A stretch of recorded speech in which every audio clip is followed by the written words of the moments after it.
At night, the king entered the monastery and did not call for the abbot. He walked quickly and silently, holding his breath, and only instructed the guards to remain at the gate. They did not take torches, as lamps were burning in the corridors.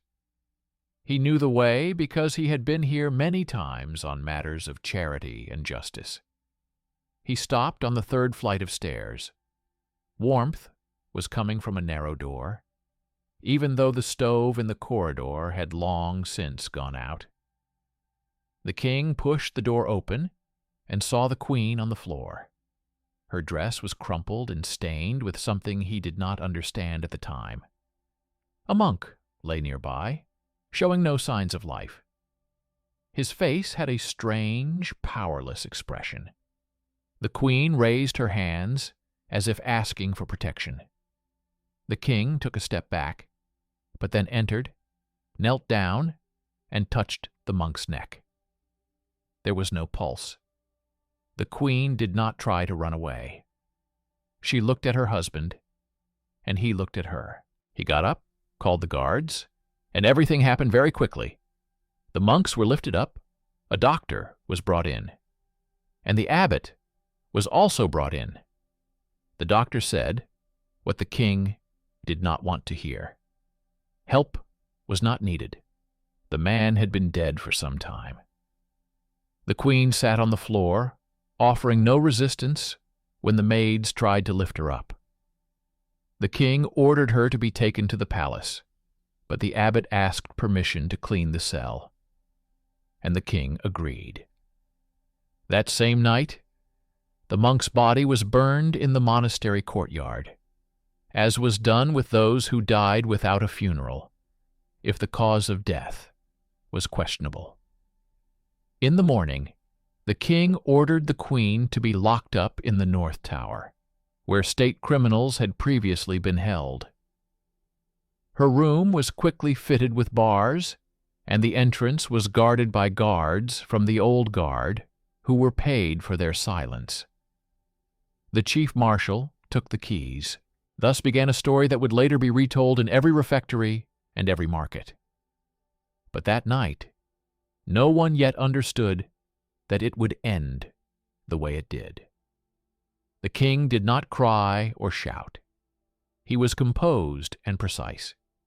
He demanded records from his secretary, who had entered the monastery during the day, who had left in the evening, who had spoken to the queen the day before, who had seen the monk in recent days. He ordered letters to be sent to the bishops and a council to be convened. Suspicion, resentment, and fear were evident in his movements and orders, and only 2 people noticed how his right hand trembled as he signed the order for the queen's prison rations: water, bread, and occasionally some soup. A prison diet for the queen sounded like a mockery of custom, but the order took effect immediately. The queen was not a random woman at the throne. She grew up at the court of her neighbor, knew how to run a household, keep track of expenses, and keep her composure in the face of gossip. She entered their marriage calmly, without enthusiasm, as if stepping into cold water. Holidays, trips, receptions, she did all this without error. She never tried to rule through her bed and did not gather boys with guitars around her, as her envious detractors liked to recount. She set up almshouses, visited the sick, and went to the monastery often because they kept medicines there and taught orphans. The monk who was found dead was known as an herbalist and copyist. He drew water for decoctions at night, copied chronicles, spoke little, and did not participate in politics. He was respected but not loved. Quiet people are usually treated with suspicion, as if they see things they shouldn't. His name was Brother Gabriel, although the name is almost irrelevant here because it was later erased from all records. The king did not go to his wife after the first night. He sat with his advisors, listened to the abbot and the doctor, and weighed the possibilities. The doctors assured him that there were no signs of a struggle on the monk, that death could have come quickly and silently, and that the cause was unclear. The queen's maids insisted that she had gone to the monastery to get medicine for one of them, who had come down with a fever. The abbot swore that the queen had been seen in the refectory with the nuns, that she had given them fabric for new shirts, and that she could have gone to the herbalist's cell to find out if the infusion for the sick woman was ready. None of this made sense. A bowl with the remains of a liquid was found in the cell. The doctors cautiously hinted at poison, but could not prove it, because everything had been burned too quickly, and the order had come from the king himself, although at the time he did not call it an order, but spoke of church law and the need to avoid spectacle. From the very beginning, one thing tormented the king. Why was she on the floor next to the monk? If she had found him dead and called for help, her dress would not have been like that. If she had come later, there would have been no traces. If it had been an ambush, there would have been strangers' belongings in the cell. The cell was clean, as only a place where a person lives by the rules can be. The king returned there alone in the morning and stood at the door for a long time. He looked at the empty bed, the table, the mortar with herbs, the icons in the corner. He searched for an answer and found none. He did not know how to live with uncertainty, because in war, uncertainty kills intelligence first, and then everyone else. He decided to do what he always did: act harshly, within the law, and with a margin. He announced that the queen would remain in confinement until the truth was clarified, and if it was not clarified, then those who had committed the dishonor would be punished. The words were carefully chosen, but they sounded personal. The queen behaved calmly in the tower. She did not demand visits or send notes. She kept to a routine. She washed, prayed, ate when her bowl was brought to her, and left a piece of bread untouched for the next morning. At first, they brought her warm clothes, clean water, and lamps. She accepted them and thanked them with a nod. Then the guards began to change the water and linen less often, because the order regarding the regime was ambiguous, and everyone interpreted it strictly. The maid who cried at the door was sent back to the village. The abbot sent a note asking for mercy, but the letter was delayed. The bishops wrote lengthy conclusions that were of no use. Some spoke of temptation and the weakness of the flesh, others of a greater temptation, to judge hastily when the honor of the crown was at stake. The king remained silent. In the first weeks, the whole court was preoccupied with this story. Governors and treasurers avoided each other, as if guilt could be transmitted through a handshake. The queen's old friends disappeared to their estates, and the pages stopped whispering on the staircases. Behind closed doors, calculations were made.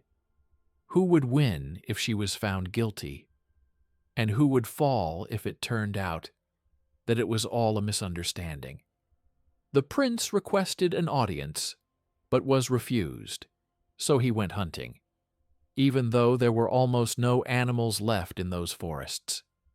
The king occasionally visited the empty rooms where they used to dine together, and paused at the chair she loved. He did not sit down. He went to the office and demanded lists: how much the monastery had received from the court over the past 2 years, how many brothers had moved there from other monasteries, what books had been copied, and who had ordered them. He was looking for a network in which the crime could be hidden. And the longer he searched, the more the network turned into a fog. When 40 days had passed, the abbot once again asked for mercy, and he was allowed to come to the court. He walked like a man who understands that he is being listened to, but not heard. He said that Brother Gabriel had been ill for the last few weeks, that he had fainted after working at night, that he had a heart that sometimes stopped. He said that the Queen often asked for medicinal decoctions and money for ointments for sick orphans, that she could come to the cell to take the infusion. He confessed that he had ordered the body to be burned at night because he was afraid of the crowd and dishonor, and that he was now ready to suffer punishment. The king listened and released the abbot without a decision. On the same day, he ordered the cells to be searched again, and new items were found: a piece of fabric resembling the edge of the queen's skirt, and a thin ribbon from her chests. But such things are easily carried and lost. The doctors came to the king again, and this time dared to say that the cause of death was probably natural, but they could not insist because the body had disappeared. In the tower, the queen was losing weight. Her skin was pale, her eyes were dull, and her movements were becoming economical. She did not complain. She stopped asking for more water. She stopped asking for news through the maid, who was allowed to enter silently twice a day. She seemed to have withdrawn into herself and made another home there, where she did not need to justify herself or argue.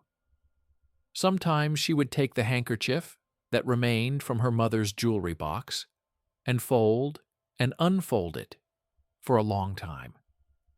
In rare moments when the guards turned away, she would kneel and bow her head to the cold stone. It was not a performance. It was her decision to live each day without hysterics. The doctors suggested sending her a confessor. The king initially refused, fearing that she would say something in confession that could not be made public. But then he allowed it. But it was too late. Rumors were spreading in the meantime. Some claimed that the monk and the queen were connected by secret correspondence. Others said that the king's enemies were hunting the monk and using the queen as a cover. Still others said that the monk was insane and had taken poison himself, and that the queen had tried to help him and lost consciousness. There were always people who benefited from any of these explanations.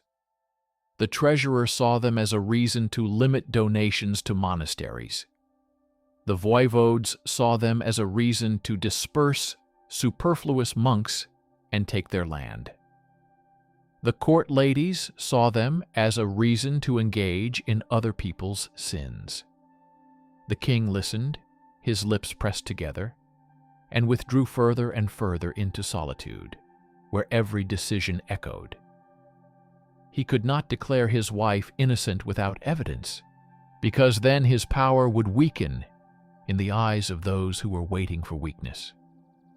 He could not declare her guilty without a confession or direct evidence, because then he would have trampled on his own sense of justice, which he had learned from his youth. He chose the middle ground, and the middle ground in such matters becomes a slow torture for everyone. 3 months later, the queen fell ill. Her hands trembled, and she could not stand for long. The doctor asked for warm food and milk to be added to her diet. At first they refused, then allowed broth every other day. In the 7th month, she stopped going to the window. The tower smelled of a life locked away. The maid, who had been brought back for a short time, returned to the kitchen with empty eyes. She did not say what she had seen. She just fiddled with the edge of her apron and made mistakes in her calculations. After 8 months, the queen stopped asking for water in the evening. After 9 months, she began to leave her bread untouched. It was a sign that she was going to the place where food was no longer needed.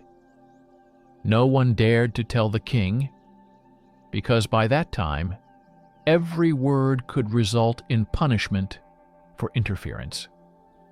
On the eve of the anniversary of her imprisonment, the king finally went up to the tower. He walked alone. He stopped in front of the door. The guard opened it, and the king entered. The queen was lying on a narrow bed. She turned to him and looked at him as one looks at a person with whom one once shared a home and plans. She did not get up. The king sat down on a stool. He did not touch her hand. He saw that it was too late. He wanted to say what he had been putting off, but he could not find the words. He sat for 10 minutes, then got up and left. On the stairs, he stopped and pressed his forehead against the wall. His advisors were waiting for him downstairs. He ordered the guards to be doubled and milk to be brought, although he already knew it would not be needed. The next day, the queen died. Her death was recorded in the prison book in 2 lines: the day, the hour, the cause, exhaustion. The funeral was held without pomp.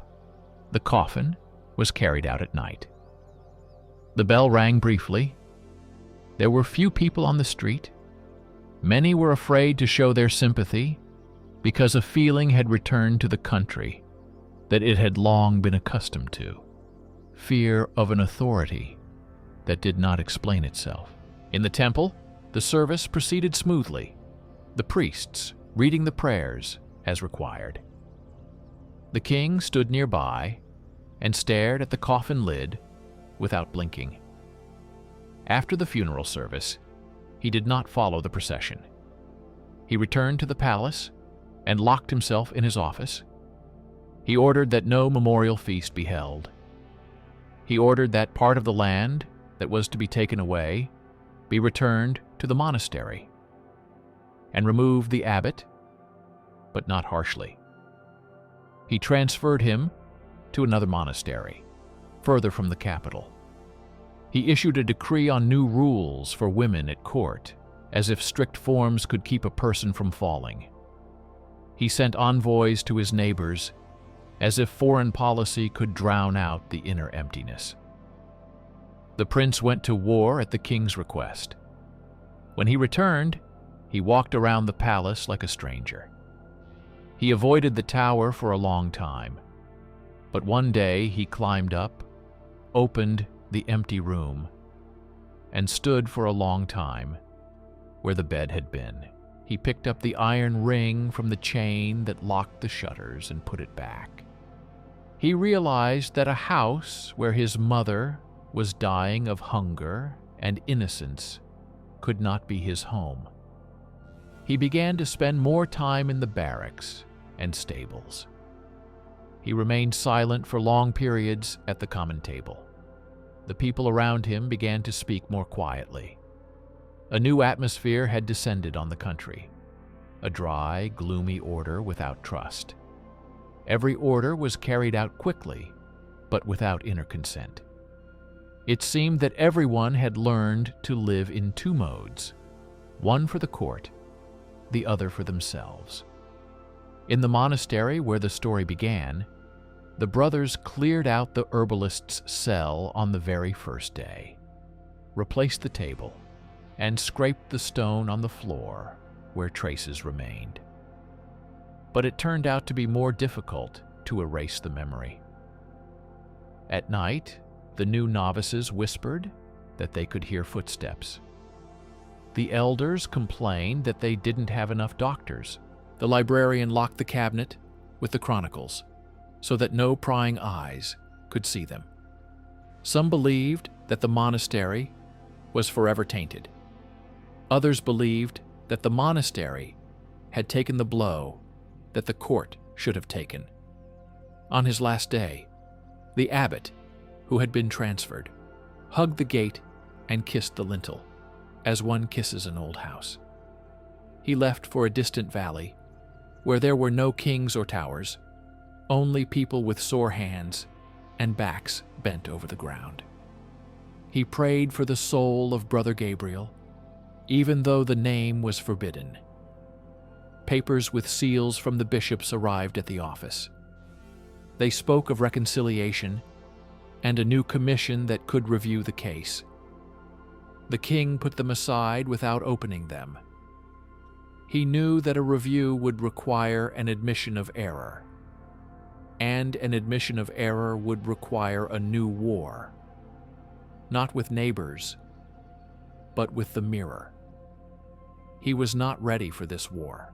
He began to travel more often to the provinces, checking tax collection, punishing theft, and rewarding loyalty. Executions resumed in the square, and people again learned not to look into the eyes of those who were led to the scaffold. In the evenings, the king sat alone and counted the years. He was not cruel by nature. He simply could not bear it when his personal life entered the courtroom. Sometimes at night, he dreamed of that cell. He entered, as he had then, and saw his wife on the floor. In his dream, he always managed to approach her before she raised her hands. He lifted the monk, who was still breathing, and called for a doctor. Each time, the dream ended with the monk coming to his senses and explaining why it had happened. But when he woke up, the king saw the ceiling and realized he would never know. He stopped sleeping in the room where they had lived together. He ordered the furniture to be replaced, the gallery to be partitioned off, and the garden to be closed. He removed the traces, just as one removes debris from corners before guests arrive. But inside, nothing changed. Meanwhile, generations changed in the city. Those who had seen the queen alive grew old and passed away. New stories were told in the markets, with different characters taking center stage. But in every story, there remained a shadow of that night. The king, the monastery, the cell, the queen on the floor, and the dead monk beside her. People argued, but the arguments were half-hearted, because no one believed that truth would triumph over order. The prince became king after his father's death. His reign began with a decree banning starvation imprisonment for women convicted without trial. He did not write why. Everyone knew. He opened the crypt and ordered the queen's remains to be transferred to the cathedral. He did not make a speech. He stood by while the stonemasons laid the slab. No inscriptions were made on the slab except for her name and dates. It was a silent attempt to give her back what had been taken from her, her place among her own people. Many years later, an old monk from the same monastery where Brother Gabriel had died told his disciple before his death that the herbalist had complained of suffocation and pain a few days before his death.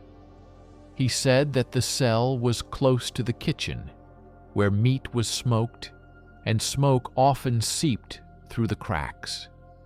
He said that the broth for the orphan was almost ready, and that the queen could have come for it that night.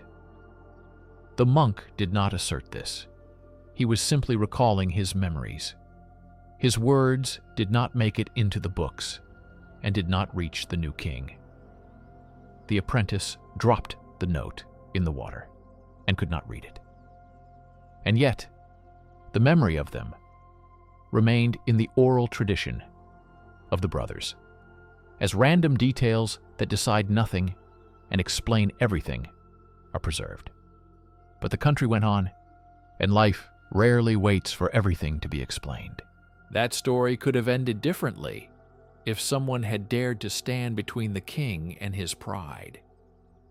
It would have been possible to slow down, examine the cup, find a bolder doctor, allow the wife to say what she knew, but that did not happen. Everything happened as it happens in homes where everyone is afraid to go against the order, even when the order is harmful. The queen died of starvation in the tower, never confessing anything, either because she had nothing to confess, or because confessing would not have helped anyone. The monk was burned, and with him was burned the possibility of an accurate answer.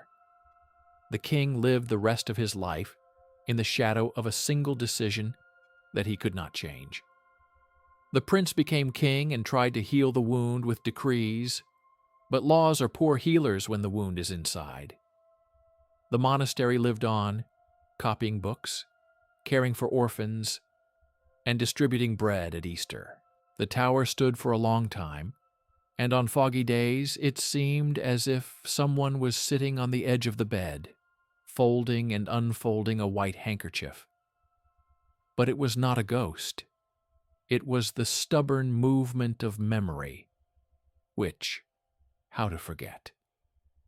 When a foreign master arrived in the capital and painted the walls of the new chapel, he asked the elders about old events. They told him carefully, without unnecessary details. He nodded silently and painted a tiny figure of a woman holding a piece of bread in her hands in the corner. Few people noticed this detail. No one told him to erase it. So memory found its place in stone, where people did not have the courage to leave it in words. The rest remained a torn sheet. The king, the queen, the monk, the cell, the night, the tower, the year, and death. And nothing else but silence, in which everyone invented their own truth and lived with it until the end.